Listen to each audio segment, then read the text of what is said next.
Que tous soient un. Cette phrase est devenue la devise de l'Église unie. Ut omnes unum sint est inscrit sur l'écusson de l'Église unie. Cette prière de Jésus, que tous soient un, les fondateurs de l'Église unie l'ont fait leur. Que tous soient un. Une idée rassembleuse qui, toutefois, ne fait pas toujours l'unanimité. Souvent, faire un fait peur. Les premiers disciples de Jésus étaient tous juifs. À l'époque de Paul, des non-juifs commençaient à se joindre au mouvement chrétien, le corps constitué d'hommes et de femmes qui marchaient à la suite de Jésus. Mais comment juifs et non-juifs pouvaient-ils faire un? N'y avait-il pas un risque de perdre son identité propre, de ne plus être ce qu'on a toujours été en fait? Oui.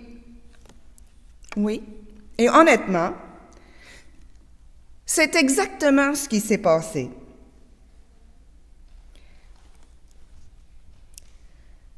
Les premiers disciples de Jésus, les premiers chrétiens, Pierre, Jean, Jacques, et ensuite Paul et tous les autres, trouveraient sûrement bizarre notre manière de rendre un culte à Dieu. Et même à l'intérieur de l'Église unie, l'unité signifie rarement, presque jamais en fait, l'unanimité et encore moins l'uniformité. Chaque fois qu'on essaie d'inclure du neuf, du nouveau monde, de nouveaux chants, des nouvelles façons de faire Église, autant il y en a qui sont super contents, autant il y en a qui se sentent bousculés, jusque dans leur identité propre.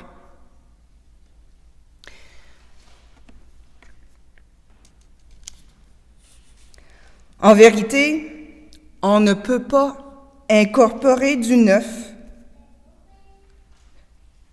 de nouvelles idées, de nouvelles habitudes, sans changer. Impossible de faire corps avec notre prochain et rester pareil. L'accueil, quand il est authentique, est toujours transformateur. Que tous soient un. Je crois que ni Jésus, ni les fondateurs de l'Église unie priaient pour l'uniformité du corps du Christ, pour l'assimilation de toutes et de tous à une seule culture d'Église, une culture dominante. Ce qui fait que nous sommes un n'est pas un ensemble de traits identitaires qui demeurent relativement stables dans le temps. Lors de notre première rencontre de notre club de lecture du livre Grains de sel, on voyait que l'auteur présentait ce qu'il trouvait comme les traits distinctifs de l'identité protestante. Et on a pu constater non seulement ce que nous avons en commun avec l'Église protestante unie de France, mais aussi ce qui nous distingue ici, jusque dans les vêtements de la pasteur, qui, pour certains, peuvent justement être bousculés dans leur identité parce que la pasteur ou le pasteur porte ou ne porte pas comme vêtements liturgiques.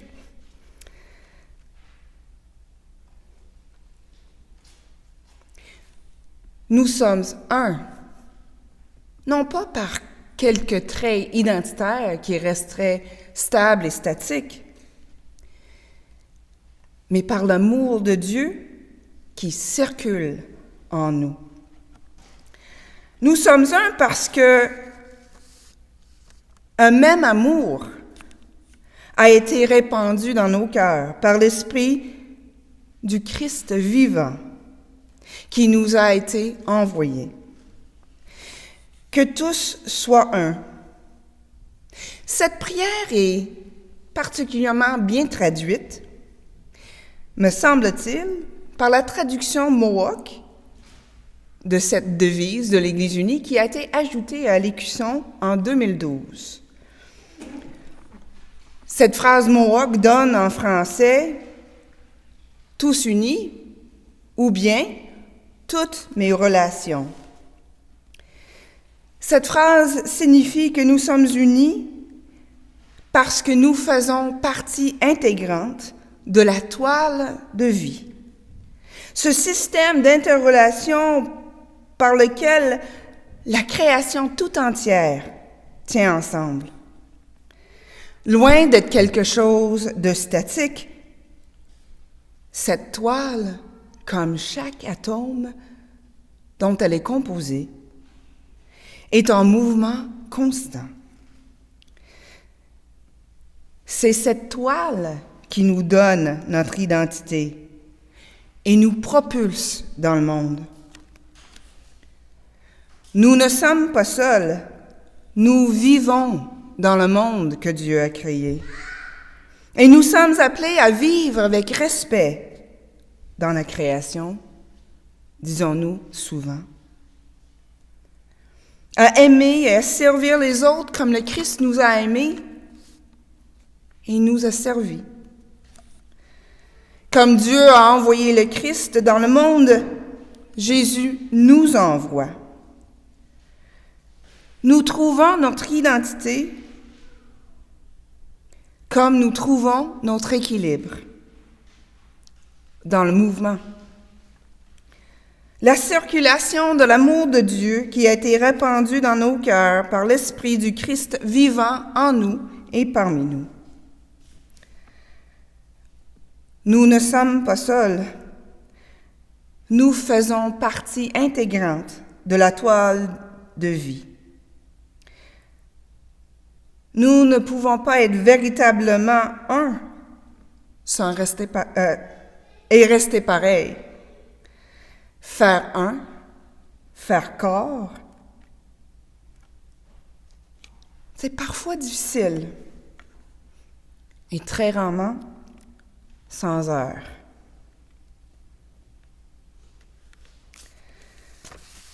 Nous ne sommes pas seuls.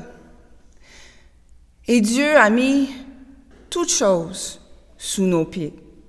Nous sommes un peu moins que des dieux avant nous prier au début du culte. Alors donc, comme nous ne sommes pas seuls, il faut rester attentif aux cris de la création que nous foulons de nos pieds. Nous ne sommes pas seuls. Chacun de nos choix, de nos gestes, de nos paroles a des répercussions sur le monde autour de nous. Mais la bonne nouvelle, c'est que puisque nous sommes en Christ, comme le Christ est en Dieu, rien ne pourra nous séparer définitivement de l'amour de Dieu. Par la foi, nous demeurons en Christ. Christ qui, par la grâce de Dieu, rend juste toutes nos relations. Il travaille continuellement en nous et parmi nous pour réconcilier et renouveler la création tout entière. Ainsi soit-il. Amen.